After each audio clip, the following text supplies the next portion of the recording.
আসসালামু আলাইকুম, welcome to my channel Hanna's kitchen. আশা করি সবাই ভালো আছেন। আলহামদুলিল্লাহ আমিও ভালো আছি। আজকে একটা নিউ রেসিপি নিয়ে আসলাম, কলিজার সিঙ্গারা।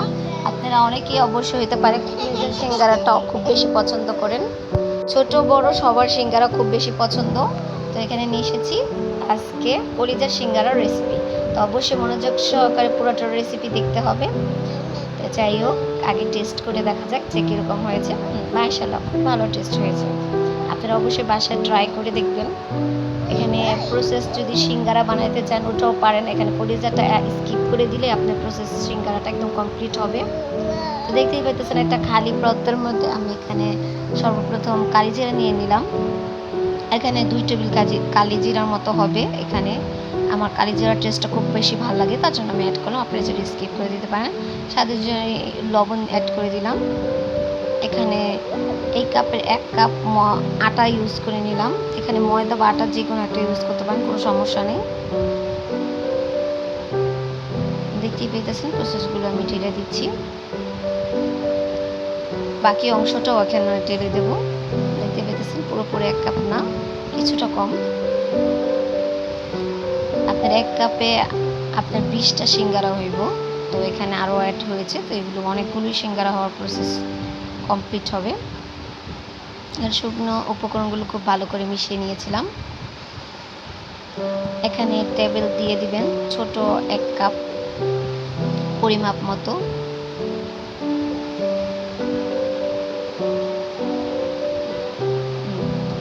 এবার তেলটাকে খুব ভালো করে আপনার শুকনো উপকরণের সাথে মিশিয়ে নেবেন। আলতো আলতো করে খুব ভালো করে মিশিয়ে নেওয়ার চেষ্টা করবেন। এই প্রসেসটার জন্য কিন্তু অবশ্যই খুব ভালো করে মিশিয়ে নেওয়াটা খুবই প্রয়োজনীয়। দেখতে পেয়েছেন আমি আস্তে আস্তে করে পুরোটা প্রসেস কমপ্লিট করছি। একটু সময় নিয়ে সবসময় কাজ করার চেষ্টা করবেন, তাহলে কাজের রেজাল্টটা খুব ভালো আসবে।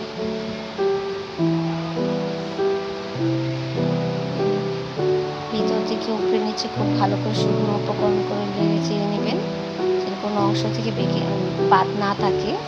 দেখতে পেতেছেন উপকরণটা কমপ্লিট। কীভাবে বুঝবেন? দেখতে পেতেছেন আমার একটা হাত দিয়ে খুব ভালো করে মুট করেছি, ভেঙে যায়নি। এই পরিমাপ কমপ্লিট হয়েছে শুকনো উপকরণ মেশানো। এখানে 1 কাপ পরিমাপের পানি আমি ঢেলে দিয়েছি। পুরোটা মিশ্রণ খুব ভালো করে মুথে নিয়েছি। এখন প্রায় 30 মিনিট বা 10 মিনিটের মতো আমি এটাকে ঢেকে রেখে দেবো আপনার প্রয়োজন অনুযায়ী। দেখতেই পেতেছেন আমার ঢেকে রাখা অংশটা কতটা সফট হয়েছে, আঙ্গুল দেওয়া মাত্র ঢুকে যাচ্ছে। এখন এরকম ছোট ছোট করে টুকরো করে কেটে নিয়ে বেলে নেব। তার জন্য আমি একটু স্কিপ করব। পারফেক্ট। দেখতেই পেতেছেন আমি রুটিটা বেলে নিয়েছি। আসলে এই প্রসেসটা যেরকমই হোক একদম অতিরিক্ত গোল হতে হবে বা ভালো করে গোল হতে হবে এটা কোনো ব্যাপার না। কোনো রকম আপনি বেলে নিতে পারলেই হলো।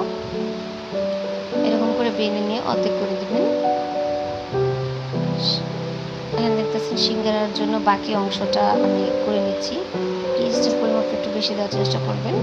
পেঁয়াজটা আমি খুব ভালো করে কেটে নিয়ে এখানে অয়েল ইউজ করে দিলাম। সিঙ্গারা কলিজার জন্য আমি এখানে কলিজা আর সামান্য হলুদ পানি দিয়ে অ্যাড করে দিলাম। মানে এটাকে ভালো করে কষিয়ে নেব। সামান্য রসুনও দিয়েছি আপনার আধা টেবিল চামচের মতো। আর যারা কলিজা সিঙ্গারা না খাবেন অবশ্যই কলিজাটা স্কিপ করে পুরো প্রসেসটা সেম টু সেম রেডি করে নেবেন, তাহলে বেটারটা হয়ে যাবে।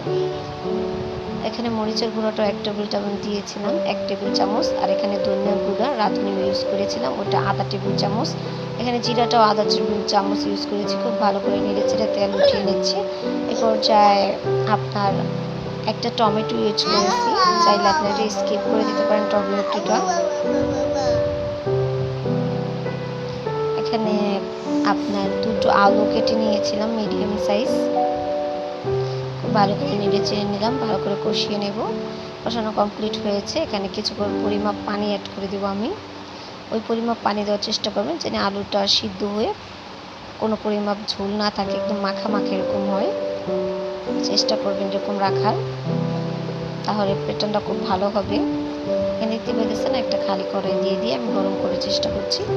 এখানে প্রায় অনেকটা তেল ইউজ করবো, সবাই জানেন সিঙ্গারা বা সমোসা ভাজার জন্য খুব চুপো চুপো তেল ইউজ করতে হয়। তো আমি এখানে তেলের বোতলটা দেখিয়ে দিলাম। আমি বোতলের তেল ইউজ করি, কোনোটা ইউজ করি না, যেটা হাতের কাছে পাওয়া যায় আপনি সেটা ইউজ করতে পারেন। খুব ভালোভাবে গরম হতে দিয়ে দিচ্ছি। আর ওই জায়গায় আমরা প্রসেস সিঙ্গারা কমপ্লিট করব।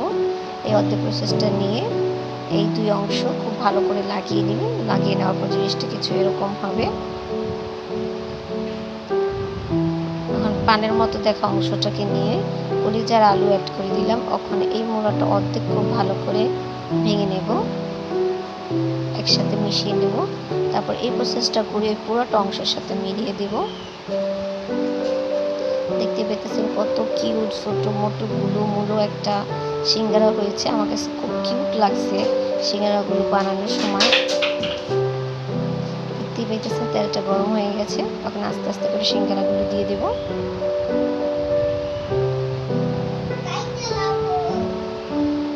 একটা একটা করে ছেড়ে দিচ্ছি।